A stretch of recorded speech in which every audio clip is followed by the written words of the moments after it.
Picture this.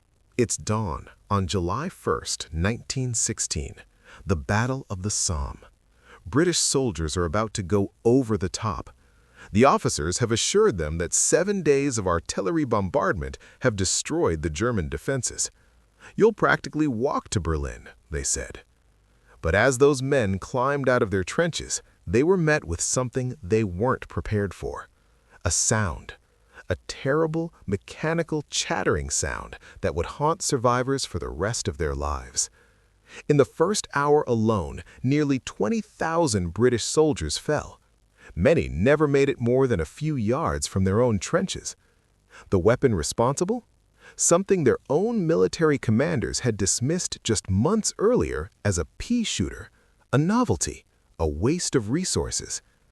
Today, we're diving into the incredible story of a weapon that was ridiculed, rejected, and nearly abandoned before it completely revolutionized warfare and killed more men than any other small arm in the First World War. This is the story of the machine gun. But not just any machine gun. We're going back further than the trenches of World War I, back to where it all began, when a single mechanical device proved that one man with the right tool could equal the firepower of an entire regiment. So grab your coffee, settle in, because this is a long one, and trust me, you'll want to hear every minute of this story. Let's rewind to 1862. The American Civil War is raging. A young doctor named Richard Gatling is watching the carnage unfold, and he has an idea that most people think is insane. Gatling wasn't a soldier, he was an inventor, a tinkerer. He'd already made a small fortune with his inventions, including a rice sewing machine and a steam plow. But the Civil War changed him. He saw the casualty lists growing longer by the day, and he believed he had a solution. Now here's where it gets interesting. Gatling's logic was actually backwards from what you might expect. He didn't set out to kill more people. No, he believed that if he could create a weapon so devastating, so absolutely lethal, that wars would become too horrible to fight. Sound familiar? It's the same logic that would later be applied to nuclear weapons. Gatling wrote in his own words, "It occurred to me that if I could invent a machine, a gun, which could by its rapidity of fire enable one man to do as much battle duty as 100, that it would, to a large extent, supersede the necessity of large armies, and consequently, exposure to battle and disease would be greatly diminished." In 1862, he unveiled his creation, the Gatling gun. It had 6 barrels arranged in a circle, operated by a hand crank. As you turned the crank, each barrel would rotate into position, fire, extract the spent cartridge, and load a new one. It could fire up to 200 rounds per minute, an absolutely staggering rate for the era. Think about that. A single infantryman with a musket could fire maybe 3 rounds per minute if he was well trained. The Gatling gun could fire 200. That's the firepower of roughly 60 soldiers, all contained in one mechanism. The Union Army tested it. Some units even used it in the Siege of Petersburg in 1864. But here's the tragedy. The military establishment didn't get it. They saw it as too heavy, too complicated, too expensive. They couldn't imagine how it would fit into their battle tactics, which still relied on massed formations and bayonet charges. One general called it nothing more than a curiosity. Another dismissed it as impractical for field use. The Gatling gun was shelved, mostly ignored, and Dr. Gatling died in 1903, never fully seeing his invention reach its true potential. But while America slept on the technology, others were paying attention. Enter Hiram Maxim, an American-born inventor working in Europe in the 1880s. The story goes that at a dinner party in Vienna, someone told him, "If you want to make a pile of money, invent something that will enable these Europeans to cut each other's throats with greater facility." Maxim took that advice to heart. He'd been experimenting with firearms and noticed something interesting. The recoil from firing a gun packed quite a punch. He'd bruised his shoulder more than once during testing, and then he had his eureka moment. What if he could harness that recoil energy to automatically reload and fire the next round? By 1884, he'd done it. The Maxim gun was born, and it was a game changer. Unlike the Gatling, which required someone to manually turn a crank, the Maxim was fully automatic. You pulled the trigger, and it just kept firing. 450 to 600 rounds per minute. For comparison, that's one bullet every tenth of a second. And it could sustain that rate as long as you had ammunition and water to cool the barrel. Maxim demonstrated his invention to the British military in 1887. He set up the gun and proceeded to fire continuously for extended periods. The military observers were stunned. Nothing like this had ever existed. But, and here's that pattern again, many military leaders still didn't grasp what they were seeing. The British Army's initial response was tepid. "Interesting," they said, "but we're not sure where it fits in modern warfare." One British general famously remarked that it was a weapon of position, not of the battlefield. They imagined it might be useful for defending fortifications, but surely it would be too heavy, too cumbersome for actual combat operations. The cost was another factor. A single Maxim gun cost as much as equipping dozens of soldiers with rifles. In an era where military budgets were scrutinized, that was a hard sell. So, initially, the Maxim gun found its primary market not in Europe, but in the colonial conquests of Africa and Asia.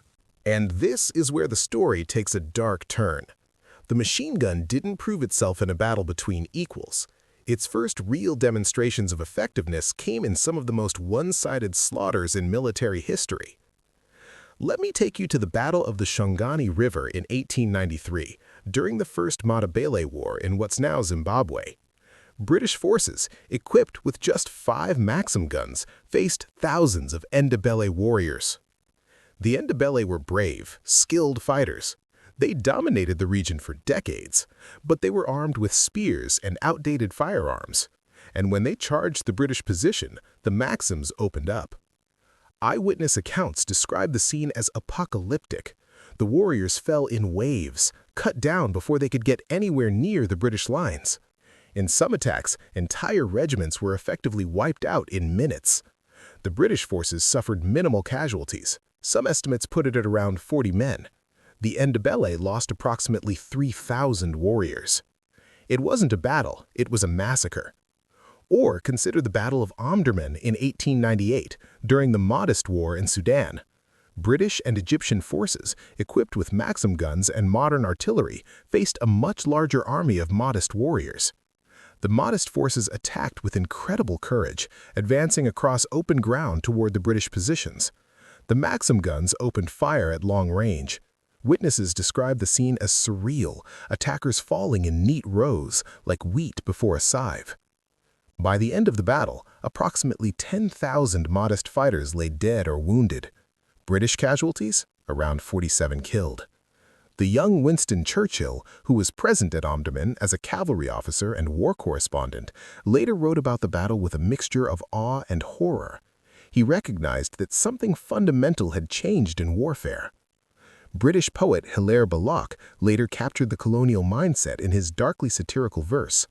"Whatever happens, we have got the Maxim gun, and they have not." These weren't battles in any traditional sense. They were demonstrations of technological superiority so overwhelming that they amounted to slaughter. And they should have been a warning to European powers about what would happen when machine guns were turned against similarly equipped enemies. But they didn't heed the warning. As Europe marched toward the First World War, a strange thing happened. Despite all the evidence, despite the clear demonstrations of the machine gun's lethality, the military establishments of the great powers remained largely unconvinced of its importance. Why? Well, there's this phenomenon in military thinking called preparing to fight the last war. Generals look at past conflicts and build their strategies around those experiences. The last major European conflict had been the Franco-Prussian War of 1770 to 71, which was characterized by rapid movement, cavalry charges, and infantry assaults with the bayonet. That's the war most European generals had studied. That's what they were preparing for. Machine guns didn't fit that model. They were heavy, required multiple crew members, needed ammunition bearers, and couldn't keep up with rapidly advancing infantry. To the military mind of 1914, they seemed like a defensive weapon at best and a logistical nightmare at worst. The British military was particularly resistant. They'd developed an entire military doctrine called offensive à outrance, the cult of the offensive. The idea was that aggressive infantry attacks, driven by morale and elan, would overwhelm any defense. They believed the human spirit could overcome mere machinery. French Colonel Louis de Grandmaison, one of the leading military theorists, wrote that the offensive alone leads to positive results. He and others like him saw machine guns as fundamentally defensive weapons that would slow down the glorious advance. The Germans were slightly more forward-thinking. They'd watched the Russo-Japanese War of 1905 to 06, where machine guns had proven devastatingly effective in defensive positions. They allocated more machine guns per division than the French or British, but even they didn't fully grasp what was coming. When Britain entered World War I in August 1914, the entire British Expeditionary Force, all 150,000 men, had just 80 machine guns. That's barely one machine gun for every 2 battalions. Think about that for a moment. The weapon that would define the war, that would create the stalemate of the trenches, that would kill millions, the British Army brought 80 of them to France. They were about to learn a very hard, very bloody lesson. The first months of World War I were mobile. Armies marched, maneuvered, and fought pitched battles. But as both sides approached exhaustion, they began to dig in, and that's when the machine gun truly came into its own. Let's go back to where we started. The Battle of the Somme, July 1, 1916. British High Command planned the ultimate offensive, months of preparation, 7 days of artillery bombardment that could be heard in London. They were going to break through the German lines and win the war. The plan was simple. The artillery would destroy the defenses, then the infantry would walk across no man's land and occupy the enemy trenches. Some officers told their men to walk, not run, because there would be no resistance. But here's what they didn't count on: German engineering. The Germans had built deep dugouts, some of them 30 feet underground. When the bombardment lifted, German soldiers emerged from these shelters, hauled their machine guns up to the parapets, and prepared to defend. At 7:30 a.m., British whistles blew. Tens of thousands of soldiers climbed out of their trenches and began walking across no man's land. And the machine guns opened fire. Eyewitness accounts describe the scene as apocalyptic. The warriors fell in waves, cut down before they could get anywhere near the British lines. In some attacks, entire regiments were effectively wiped out in minutes. The British forces suffered minimal casualties. Some estimates put it at around 40 men. The Ndebele lost approximately 3,000 warriors. It wasn't a battle, it was a massacre. In 1918, the offensive measures finally shifted, most importantly, the tank. The armored vehicle could finally cross no man's land and win what an infantry couldn't. And that was the beginning of the end for the Central Powers. It wasn't just the technology that changed, it was the attitude. By 1918, the armies of the great powers had finally learned their lesson. They were producing machine guns in astonishing numbers. Each major power was producing machine guns as fast as their factories could manage. The Germans had their MG-08, the British their Vickers and Lewis guns, the Americans their Brownings, the French their Hotchkiss guns. The pea shooter had become the king of the battlefield. The machine gun's impact on World War I cannot be overstated. It killed more soldiers than any other weapon. It created the conditions for trench warfare. It made traditional cavalry obsolete. It forced the development of new tactics, new weapons, and ultimately, it changed how humans fight wars. But beyond the immediate tactical impact, the machine gun changed something deeper about warfare itself. Before World War I, there was still a romantic notion about war. Battles were seen as tests of courage, honor, and national spirit. Poets wrote about the glory of combat. Young men rushed to enlist because they didn't want to miss the great adventure. The machine gun stripped away all of that romanticism. It reduced combat to its ugly essence, industrial killing. A machine gun didn't care about your courage or your training or your moral righteousness. You pulled a trigger, and dozens of men died. Simple as that. The poet Wilfred Owen, who served in the trenches and died just a week before the armistice, wrote about the pity of war. He and other war poets tried to convey to those back home what modern mechanized warfare actually looked like. They wrote about watching friends die in seconds, about the randomness of machine gun fire, about how courage and honor meant nothing against bullets traveling at 2,400 feet per second. And here's the tragic irony. Richard Gatling's original vision was actually correct in a way he never intended. He believed that making war too horrible would end war itself. He was wrong about that. Humans are remarkably persistent in finding reasons to fight. But World War I was so horrible, so traumatic, that it was called the war to end all wars. Of course, it wasn't. Just 20 years later, World War II would bring even more mechanized horror, and the machine gun would be there again, more refined, more deadly, more efficient. The basic principle established by Hiram Maxim in 1884, using recoil energy to automatically cycle the weapon, still forms the basis for most automatic weapons today. Every military machine gun, every assault rifle with automatic fire capability, every squad automatic weapon, they all owe their existence to that moment when Maxim realized recoil didn't have to be a problem, it could be a solution. From Somalia to Syria, from Iraq to Afghanistan, the machine gun remains a defining weapon of modern combat. It's been over a century since the Somme, but soldiers still dig in, still create defensive positions, and still rely on machine gun fire to hold ground. The pea shooter never stopped shooting. So what can we learn from this story? First, never underestimate innovation just because it doesn't fit your existing worldview. Those British generals who dismissed the machine gun as impractical weren't stupid. They were prisoners of their own experience and assumptions. They literally couldn't see how warfare was about to change, even when the evidence was right in front of them. Second, technology moves faster than tactics. The machine gun was invented in the 60s and perfected in the 80s, but it took until 1914 for military thinking to catch up. And by then, millions of soldiers paid the price for that delay. And third, weapons that promise to make war less deadly rarely work out that way.